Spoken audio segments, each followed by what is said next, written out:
আমি একটা মেয়ে, তার কাছে কি চাই সেটা কখনো বুঝলো না। সে তার কথাগুলোই বলল। তার মোবাইলে অনেক খারাপ খারাপ ছবিও দেখছি মেয়েদের সঙ্গে, সে খারাপ কাজ করতেছে সেই সমস্ত ছবি। আসলে দেখেও আমি কিছু বলি নাই। কেন জানেন? আমি যে একটা মেয়ে, আমি যদি তার সঙ্গে কথা কাটাকাটি করি বা ঝগড়া করি বা নাড়ই করি, সেটা সমাজের চোখে ভালো না। অনেকে খারাপ মন্তব্য করবে, অনেক বলবে যে খারাপ। কিন্তু দেখেন, একটা মেয়ে যখন পিছনে পিছইতে দেওয়ালে পিঠটা ঠেকে যায়, তখন কিন্তু মেয়েরা সামনের দিকে ঝোঁক দেয়। আজকে আমার জীবনের কিছু বাস্তব, আমার জীবনে যেটা ঘটছে সেরকম কিছু কথা আপনাদের সামনে আজকে তুলে ধরব। আসলে আমি একটা ঘরের বউ, তার স্বামী যদি অন্য কোনো মেয়েদের সঙ্গে বা অন্য কোনো পরপুরুষের সঙ্গে আসক্ত থাকে বা তাদের সঙ্গে যদি অন্য কোনো খারাপ সম্পর্ক বা খারাপ কাজে আবদ্ধ থাকে, তখন কিন্তু কোনো মেয়ে সেটা মেনে নিতে পারে না। সব মেয়েরই কষ্ট হয়। আসলে আমারও হয়েছে। হইলে কি করব? আমি কিছু বলতে পারি না। কেন জানেন? যে সে আমার স্বামী, আর আমি স্বামীর ব্যাপারে যত কিছু কথাগুলো বলবো, নিশ্চয়ই আমার স্বামী কথাগুলো শুনে সংসারে অশান্তি করবে, রাগারাগি মারধর করবে। সেই কারণে আমি কোনো কথা আমার স্বামীরও বলি নাই। না বলে সব কথা মাথা পেতে মেনে নিছি।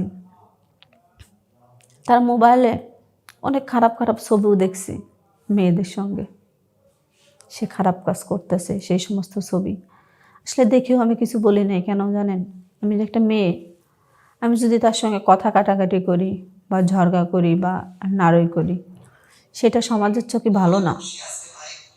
অনেকে খারাপ মন্তব্য করবে, অনেক বলবে যে খারাপ। কিন্তু দেখেন, একটা মেয়ে যখন পিছনে পিছইতে দেওয়ালে পিঠটা ঠেকে যায়, তখন কিন্তু মেয়েরা সামনের দিকে ঝোঁক দেয়।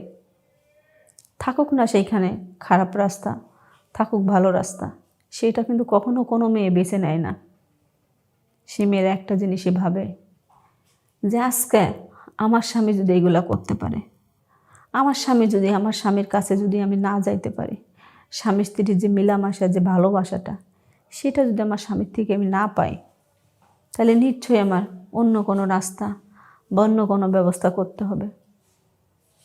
কেননা মেয়েরা কিন্তু বিয়ের পরে স্বামীর সুখের জন্য মেয়েরা কিন্তু বিয়ে করে, না হলে কিন্তু মেয়েদের বিয়ে করার কোনো দরকার নেই, প্রয়োজনও নাই।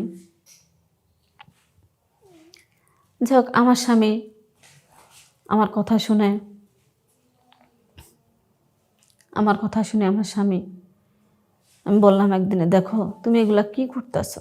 তখন আমার কথা শুনে আমার স্বামী বলল যে আমার যেটা ভালো লাগতেছে আমি সেটা করতেছি। তোর সমস্যা যদি থাকে তাহলে তুই চলে যা, আর তোর যদি এগুলো করতে মন চায় তুই কর, সমস্যা নেই। আমি তখন দু চোখ দিয়ে পানি ঝরতেছে, আর আমি বলতেছি একটা কথাই, যে তুমি আমার স্বামী হয়ে এগুলা কি বলতেছো? এগুলা কি কথা? এটা কি তুমি ঠিক করতেছো না? তখন এক কথায় দুই কথায় আমার স্বামী রাগ বাগ করে বাসা থেকে বেরোয় গেল। তখন আমার নিজের কাছে আমি নিজে প্রশ্ন করতেছি যে কি, যেখানে আমার স্বামী করতেছে, আমার স্বামীর যেহেতু তার বউয়ের কাছ থেকে যে জিনিসটা পাওয়ার কথা সেই জিনিসটা বাইরে করতেছে, আর আমি তো একটা মেয়ে, আমারও তো মন চাই অনেক কিছু করার জন্য, স্বামীর ভালোবাসা আদর সোহাগ পাওয়ার জন্য। তো আমি যেটা পাইতেছি না, তাহলে আমি অন্য রাস্তা ব্যবহার করি। আসলে এরকম করতে করতে এক পর্যায়ে আমি একই কাজে আবদ্ধ হইলাম। পাশে একটা আমার দেওর ছিল, তার সঙ্গে আমার একটা ভালো সম্পর্ক, স্বামী স্ত্রীর যে সম্পর্কটা সেটা তার সঙ্গে আমার হয়। সে আমার কন্টিনিউ যে ভালোবাসা, যে আদর আমার স্বামী দেবে, যে ভালোবাসার যে মিলন, যেটা স্বামী স্ত্রীর যে মিলনটা আমি আমার স্বামীর সঙ্গে করব, সেই মিলনটা আমি তার সঙ্গে করি। আসলে আমার এইগুলোর পরে আমার দেওরটা বলে যে ভাবি আপনি একটা জিনিস, আর ভাই আপনারা রেখে ভাই এইগুলা করে। তো আমি বললাম দেখো কি আর বলবো, আসলে আমার কপালটা এরকম, কিছু বলার নেই।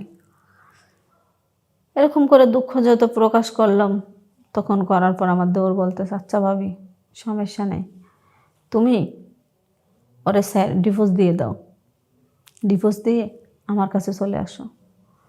তোমার বিয়ে হয়েছে এটা আমি কখনো ভাববো না বা কখনো মনেও করবো না যে তোমার বিয়ে হয়েছে। তো আমি বলতেছি আচ্ছা ঠিক আছে। তো একদিন আমার স্বামীর সঙ্গে রাগারাগি করে আমি এক পর্যায়ে তার কাছে ডিভোর্সও চাইলাম। আসলে সে আমার ডিভোর্সও দিয়ে দিল, দিয়ে বলল যে যা।